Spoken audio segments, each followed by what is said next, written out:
le maire de la ville de Dakar c'est un faiseur de roi c'est un faiseur de roi ci élection yii di ñii ñu ñëw ak ci élection présidentielle yi ah oui il faut contrôler la capitale nga xam ne yow tu as la capitale à ta cause après nga doogay dem seeti feneen bay ci sa yooyu tànk. mais maintenant quand bu ñu rappelé woo élection locale 2022. Barthélémy Diaz a été le choix de Yewwi parce que Ousmane Sonko moo si xëpp kaani le candidat de Khalifa c'était Soham Wardini. oui alors ñu gagné par la suite séparation bi mu amee élection présidentielle Pastef fu ñu mës a taxaw dañuy wax ne Barthélémy Diaz amul légitimité Pastef ñoo tax mu nekk maire d'ailleurs élection présidentielle dañuy ñëw Pastef gagné Dakar largement. ñu ñëwaat élection législative Pastef gagné waat Dakar largement est-ce que aujourd'hui du ñu mën a wax ne la légitimité de Pastef au moins a été récompensée même si de façon indirecte. non mais xam nga légitimité boobu man balaa ma ko wax ñu demaat ay élection ah mais élection mooy. ah non non ça c'est dans des élections waaye li nga mën a sukkandiku mooy élection yi jàll quand même mooy élection législative. waaw non mais il faut comprendre. fi Pastef tolloon mais Pastef n'a pas du Dakar kese le def razzia. Dakar moom daf ko. non du Dakar kese.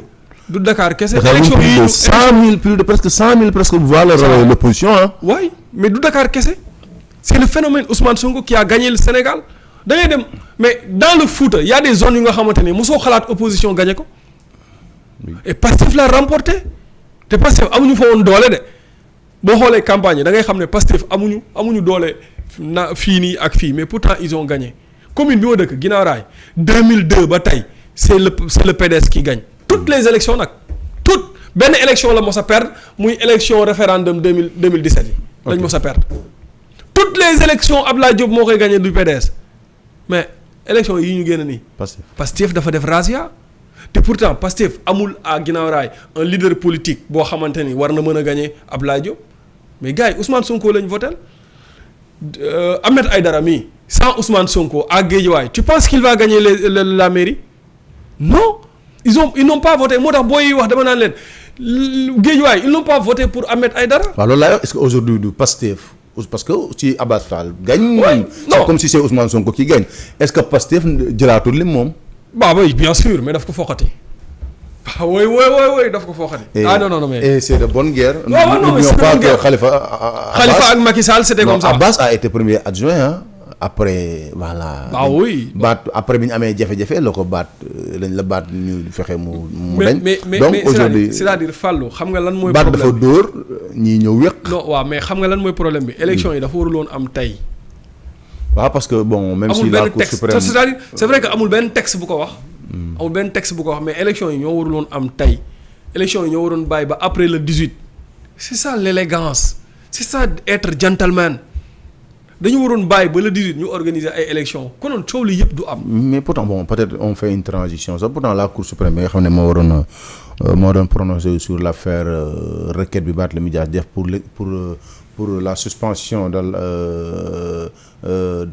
arrêté bi ko décision bi préfet bi ko déclaré démissionnaire Cour suprême daf ne amul urgence pour ñu suspendre loolu moo tax xëy na élection bi am donc. Même sur le plan judiciaire Barthélémy Dias perd sur le plan politique aussi il perd Barthélémy Dias est en train de. Yaya Sy dafa bind loo xamante ne. sur sa page Facebook. qu'est-ce qu'il écrit? Barth a introduit un sursis à exécution. oui. qui n'est plus applicable en l'espèce depuis la réforme de 2017. Aujourd'hui c'est le référé suspension article 84 de la loi organique sur la Cour suprême qui s'applique. ok. kon ñoom ils ont même commis une erreur sur l'appellation. oui.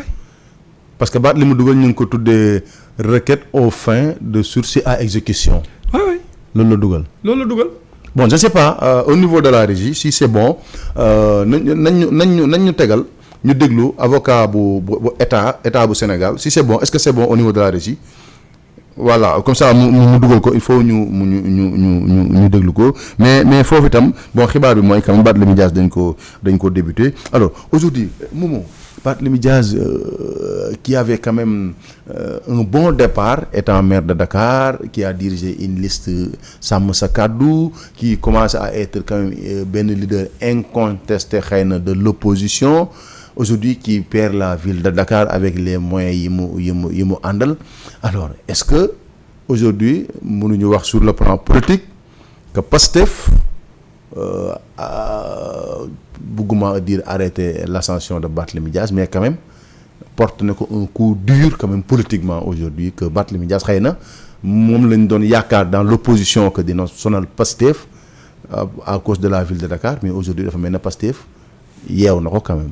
Tout ça c'est de la politique. Macky Sall quand il est venu en 2012, qu'est-ce qu'il a dit? Il a déclaré: je réduis l'opposition à sa plus simple expression. Oui. Il faut qu'il gouverne. Il fallait qu'il gouverne ba son premier mandat. sans opposition quoi. mu fexe ba bañ a am opposition bu ko sonal. Et réduire l'opposition à sa plus simple expression. lan lañ ci teg après dañoo jël Karim Wade ñu daal di koy tëj jàpp tëj. Tu vois. jël Karim Wade. PDS nga xamante ne les grandes pontes de PDS ñu rallier biir APR. lan lañ ci teg quelque temps après. Khalifa Sall maire de Dakar. tout puissant maire de Dakar. ñu jàpp ko. a été révoqué aussi. a été révoqué ba pare tëj ko. l'histoire se répète en fait. après kii nu mu tuuti après le fils de Wade Karim Wade il y a eu quelqu'un boo xamante ni. il va pas falloir que mu percer ascension il faut ñu casser ko mooy il faut chercher quelque chose pour contre Barth quelque chose de complémentaire contre Barth ñu jëlee ko ci mairie bi contre Khalifa ñu jëlee ko ci mairie bi ñu révoqué ko bare ko jàpp ko tëj. ñu dem ba ci yàgg am Idrissa Seck ñu ne non il est hors de question que Idrissa Seck émerge après 2019 ñu def ay tractations mu ñëw tëj Idrissa Seck def Idrissa Seck rejoindre la majorité mu am un vide c'est ce vide là qui a créé Sonko. Aujourd'hui est-ce que ci dynamique dans l'opposition il y a personne qui contrôle quelque chose de ci dynamique boobu la ñu nekk Pastef bi mu ñëwee xool na atmosphère politique bi xam na ne ñi mu gagné APR pour mu jugaat ba organiser waat avec l'opposition mën na yàgg fii ak deuxième mandat la.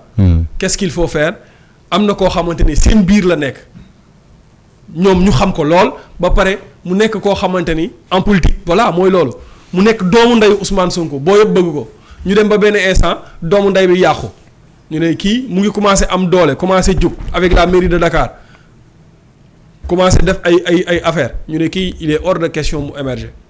mais ñu révoqué ko duñ yem ci révocation bi duñ ci yem. yaakaar nañ ko. Barth sera condamné Barth dañ koy tëj.